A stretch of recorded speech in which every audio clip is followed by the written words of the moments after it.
जैसा कि हमने आपसे प्रॉमिस करा हुआ है कि ऑस्ट्रेलिया में जो भी आप हमारे से कमेंट करते हैं नीचे वीडियो पे, हम आपको एक एक कमेंट का रिप्लाई करेंगे। हालांकि जब हम रिप्लाई करते हैं तो हम आपको बड़ा लिमिटेड सा रिप्लाई करते हैं, क्योंकि अगर हम लंबा रिप्लाई करेंगे तो वो बड़ा लंबा लंबा बन जाता है और बहुत सारे कमेंट्स आते हैं।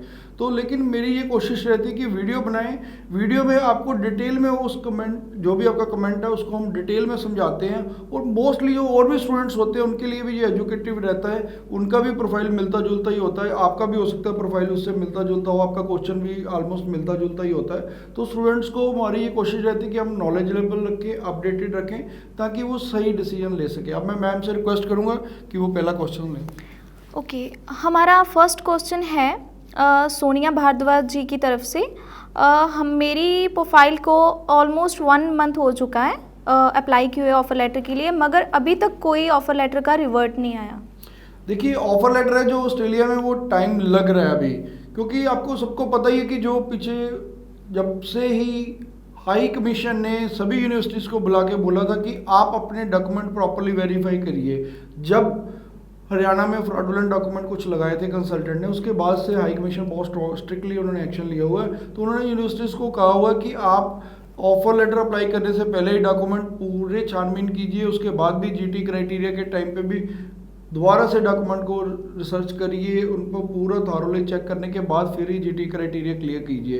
तो इसलिए यूनिवर्सिटीज़ अब थोड़ा सा टाइम ले रही हैं, यूनिवर्सिटी थोड़ी स्लो वर्किंग पे आ गई हैं, क्योंकि उनको डॉक्यूमेंट वेरीफाई भी करने पड़ रहे हैं साथ में। तो नॉर्मली अगर देखा जाए तो 1 वीक से लेके 1 मंथ तक टाइम लग रहा है। लेकिन अगर किसी स्टूडेंट का 1 मंथ से ज़्यादा टाइम हो जाता है तो वो फिर उसको जरूर सेकेंड ऑप्शन देखनी चाहिए। वैसे मैं सभी स्टूडेंट्स को ये गाइड करना चाहता हूँ कि आप शुरू से ही 2 यूनिवर्सिटीज़ में अप्लाई कीजिए। मान लीजिए एक में अगर ऑफर नहीं आती तो दूसरे से आ जाएगी, एक में ऑफर आ गई, आपका जीटी क्राइटेरिया क्लियर नहीं होता तो कम से कम दूसरे के ऑफर आपके पास है, आप दूसरे का जीटी क्राइटेरिया क्लियर कर सकते हैं। क्योंकि ये जो जुलाई इनटेक है ये बहुत इंपॉर्टेंट है स्टूडेंट्स के लिए।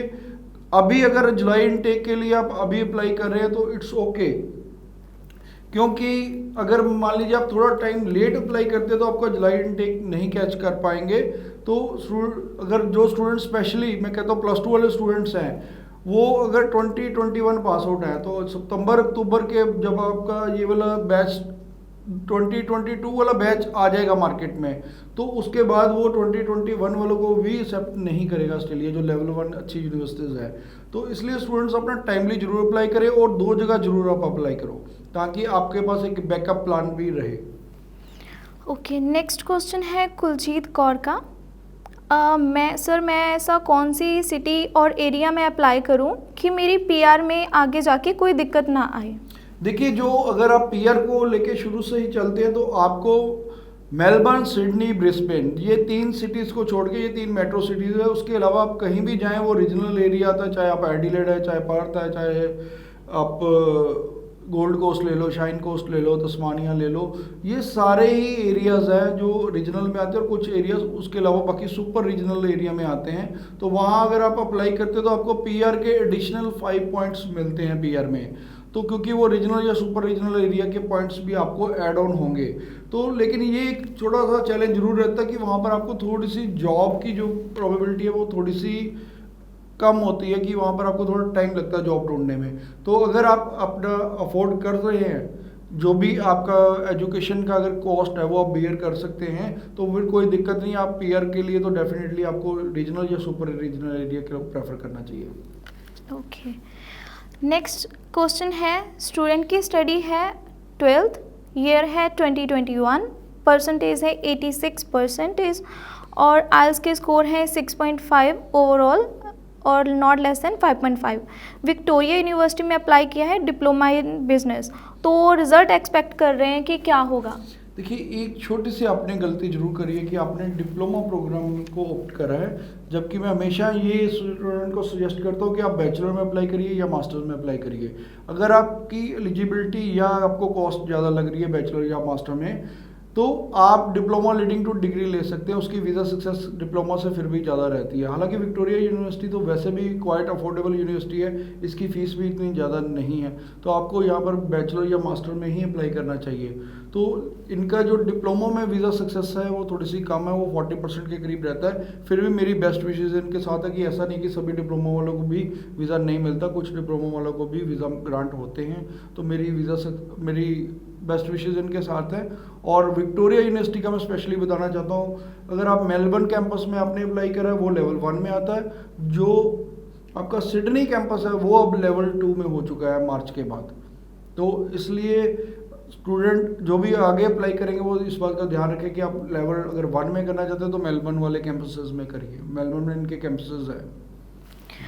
ओके, नेक्स्ट क्वेश्चन है, सर मेरी फ़ाइल लग चुकी है एम्बेसी में और मेरे कुछ इम्पॉर्टेंट डॉक्यूमेंट जो हैं पेंडिंग रह गए हैं, क्या मैं एम्बेसी में दोबारा डॉक्यूमेंट सबमिट कर सकता हूँ?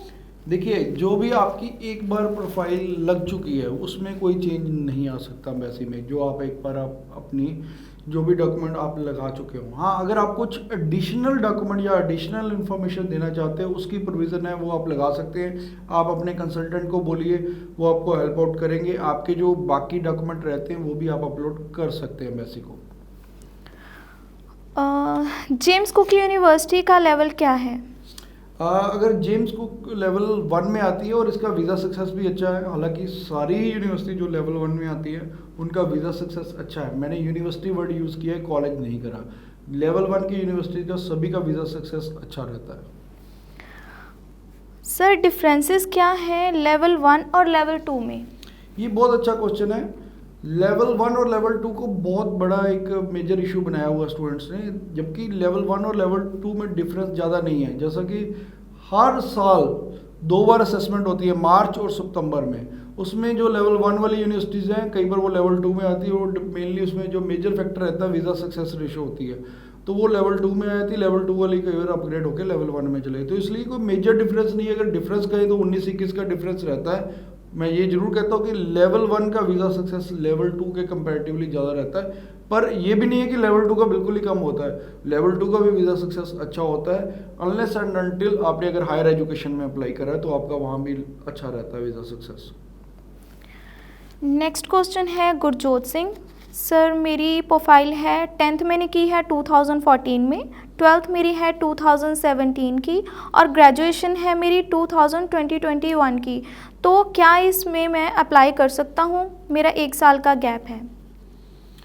देखिए, अगर आपका गैप है, सपोज अगर तो मैं बात करूँ 14 और 17 की, 12th है आपकी, 10th 14 में है, 12th 17, तो 1 साल का गैप आ गया। तो उसके बाद अगर आपने कुछ भी नहीं करा होता तो फिर तो बहुत मुश्किल था आपको ऑस्ट्रेलिया में एक्सेप्ट ही नहीं होना था। अगर उसके बाद आपने ग्रेजुएशन करी है 2020 में, तो उसके बाद आपके लिए ऑप्शंस है। आप जो पुराना आपका 1 साल का गैप था उसकी आप जस्टिफिकेशन दे सकते हैं। कोई भी आपका मेडिकल रीज़न रहा होगा या कोई फैमिली में प्रॉब्लम आ गई होगी तो आपका ये गैप आया है, वो आप मेंशन करिए अपनी एसओपी में, अपना बता दीजिए कि ये वाली आपको प्रॉब्लम थी। उसके बाद 2020 के बाद जो भी आपके प्रूफ्स हैं वो प्रॉपरली लगाइए कि आपने गैप में क्या करा 2020 के बाद, तो वो उसके प्रॉपर लगा के आप अप्लाई कर सकते हैं। Surjeet Singh, next question, graduation in 2014 56% और मैं जॉब कर रहा हूँ 2016 से लेकर अभी तक। सर मुझे कोई ऐसा कोर्स बताइए, ऐसा कॉलेज बताइए जिसमें कॉस्ट बहुत कम हो। देखिए, बहुत सारी ऐसी यूनिवर्सिटीज़ भी हैं जो अफोर्डेबल है, क्वाइट अफोर्डेबल यूनिवर्सिटीज़ हैं, और कुछ कॉलेजेस की तो फीस वैसे भी कम होती है। लेकिन अगर आप लेवल 1 के कॉलेजेस में भी अप्लाई करते हैं बैचलर या मास्टर में, वहाँ पर भी फ़ीस कम होती है। तो हमारे पास कुछ ऐसी यूनिवर्सिटीज़ भी हैं, जैसे मैंने विक्टोरिया यूनिवर्सिटी का एग्जांपल दिया, वो भी अफोर्डेबल यूनिवर्सिटी है, उसकी भी फ़ीस कम है। तो ऐसी और भी बहुत सारी हमारे पास यूनिवर्सिटीज़ हैं। अगर आप चाहते हैं कि आपको असेसमेंट करवाई जाए तो आप हमारे डॉक्यूमेंट हमारे 6292062920 पे शेयर कर दीजिए। हम फ्री ऑफ कॉस्ट आपको असेसमेंट करवा देंगे कि ये वाली यूनिवर्सिटी में ये वाले प्रोग्राम के लिए आप एलिजिबल हैं और इतनी उसकी फ़ीस है। उसके बाद अगर स्टूडेंट ने अप्लाई करना है तो उसमें अप्लाई कर सकते हैं। तो ये कुछ प्रोफाइल थी। इसके अलावा हमारी एक अनाउंसमेंट है कि पूरे इंडिया से कहीं से भी आप अगर अप्लाई करना चाहते हैं, हमारा सारा प्रोसेस ऑनलाइन है। आप फ्री ऑफ कॉस्ट अप्लाई भी कर सकते हैं, फ्री ऑफ कॉस्ट असेसमेंट करवा सकते हैं, क्योंकि जब भी आप अपना प्रोफाइल भेजते हैं तो हम उसको असेस करते हैं। असेसमेंट के बाद आपके पास ऑप्शन आती है, फिर आप डिसीजन ले सकते हैं कि आपने अप्लाई करना है या नहीं करना है। अगर आप अप्लाई करना चाहते हो तो ऑल ओवर इंडिया कहीं भी आप अप्लाई कर सकते हैं, फ्री ऑफ कॉस्ट आपका अप्लाई होगा। और जो हमारी प्रोसेसिंग फ़ीस है वो भी आफ्टर वीज़ा ही रहती है, वो भी बहुत नॉमिनल सी फीस चार्ज करते हैं और पूरा जेन्युइन और ऑथेंटिक और ट्रांसपेरेंट वे से आपका सारा सिस्टम अप्लाई रहेगा। और फिर भी स्टूडेंट्स का अगर कोई भी क्वेश्चन है, आप हमारे से कोई हेल्प चाहते हैं तो आप नीचे हमें कमेंट कर सकते हैं। हम हर कमेंट का आपको इंडिविजुअली ज़रूर रिप्लाई करेंगे और प्लस वीडियो बना के उसकी डिटेल भी आपको बताएंगे। Thanks for watching.